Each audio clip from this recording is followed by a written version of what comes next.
So this is an introduction to Iago's soliloquies, and I will go through each of his 7 soliloquies in separate videos. But I think before we talk about specific soliloquies, it's probably really useful to talk about what soliloquies are. So the first thing to notice as a scholar perhaps is the correct spelling of the word soliloquy, singular, or soliloquies, plural. And a soliloquy is unique as a dramatic device because you're asked to suspend your disbelief as an audience member. You're actually witnessing something that's not possible when you witness a soliloquy because you're hearing the character's internal thoughts. So it's not the same as an aside, where the character is physically speaking with their voice externally, but just so that other characters can't hear. A soliloquy is something almost magical that happens when we can hear what they are thinking. And that's really important because a soliloquy, if we're hearing a character's internal thoughts, gives us access to what they're thinking and planning in real time. So with a character like Iago, who's hatching plots, we're put in the position where we are being taken into his confidence and we're listening to plots being hatched as he thinks of them himself. Now, the soliloquies in Othello, particularly for Iago, take the role of a Greek chorus, and that of course is a dramatic function of tragedy, and we know that Othello is a tragedy, and to a large extent it follows the pattern of Greek tragic theatre.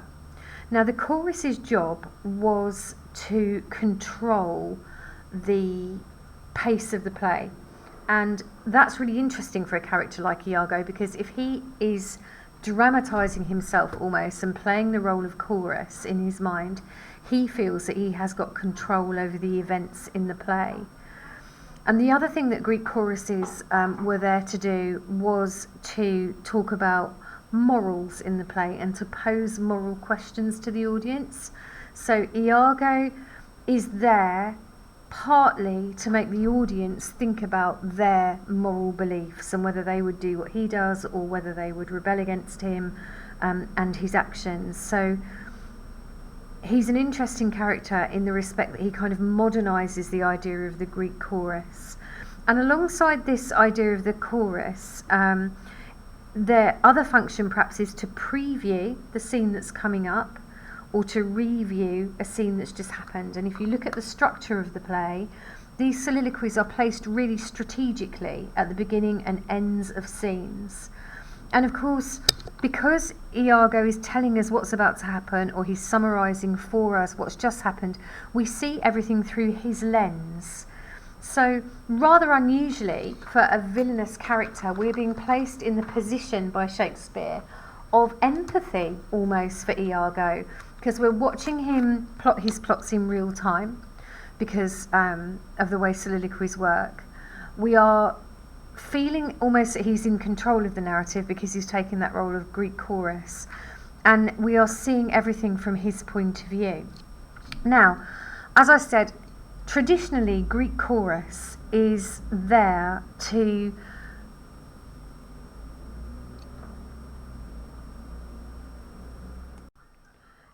give you the character's honest thoughts.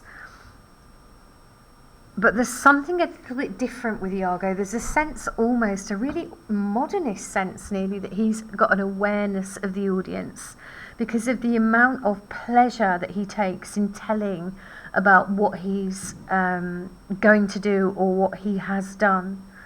They reveal a lot about his intelligence and his quick thinking.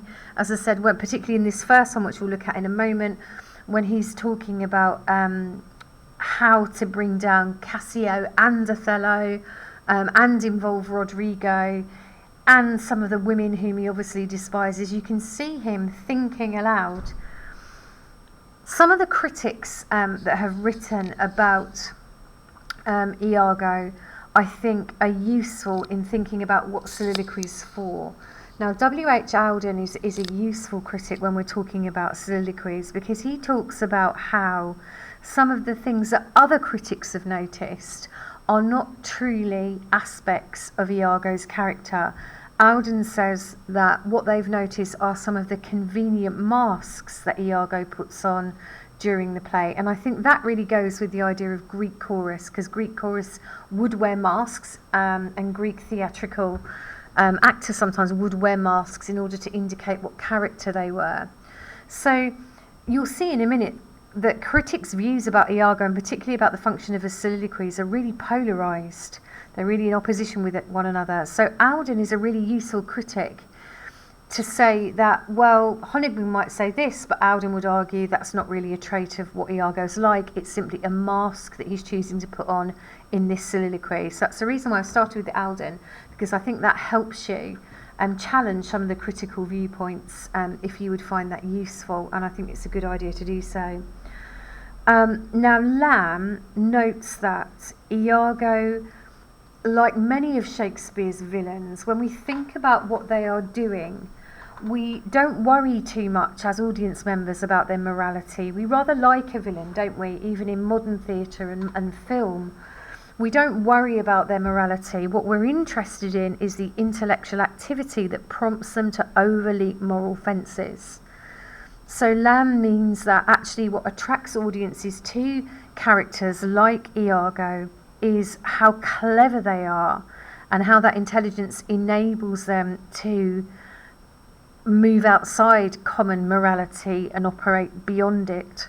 So again, that links to the idea of the soliloquy being part of the Greek chorus, because Iago takes control of the play through the soliloquies, and he's asking the audience to think about their morals as well as choosing to overleap his own moral boundaries. Honigman, of course, is in your anthology, and this is a critic that students often are used to. I've got a couple of his quotes here which I think make you think about the function of the soliloquies.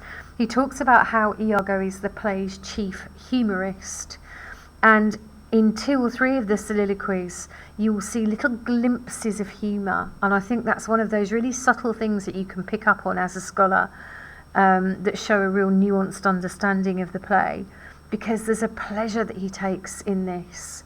And is he, though, taking pleasure in doing these people harm, or is he taking pleasure in simply his ability to manipulate, harm aside, or is he simply taking pleasure in his own intelligence? You know, that's up to you to decide.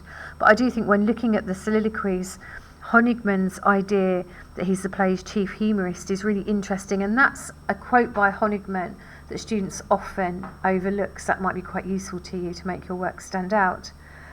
Honigman, of course, also says that Iago has a godlike sense of power, and this is often quoted. There's nothing wrong with quoting something, obviously, that's very popular. It's popular for a reason, because it has something interesting to say about the play. But I would urge you to do something with it. If you're just using that quote to say, well, Iago thinks he's really important and powerful, that's not really exploring, isn't it? But if you can link that to the idea of Greek chorus, and if you can link it to the idea of the structure of the play, Iago, through these soliloquies, is literally controlling the narrative of events, and he's controlling how quickly things happen and who is involved in them. And that's a slightly more developed comment about structure and dramatic function of the soliloquy than it is than simply saying, well, he thinks he's really, really important. And that brings me to probably every student's favourite quote by Coleridge, that Iago is full of motiveless malignity. And again, nothing wrong with quoting that, nothing wrong with saying that Iago is unpleasant for the sake of being unpleasant. But again, link that to the idea of soliloquy and its dramatic function. Iago is so intelligent that he is perhaps playing with his ability to manipulate. And it actually makes it more interesting if he doesn't have a material motive. I would argue that he does. I think that he is concerned about his status, and I think he's concerned about money. I think he's concerned about ageing in a profession which demands that you are young and fit. So I'm not sure I agree with Coleridge. However, it is interesting to think about this idea of motive when we're thinking about the fact that soliloquies are meant to be characters' truthful thoughts. And for Iago, are they really? Is he trying to manipulate an audience that he can almost see in his mind's eye? So we'll move on now through the soliloquies themselves in the next few videos.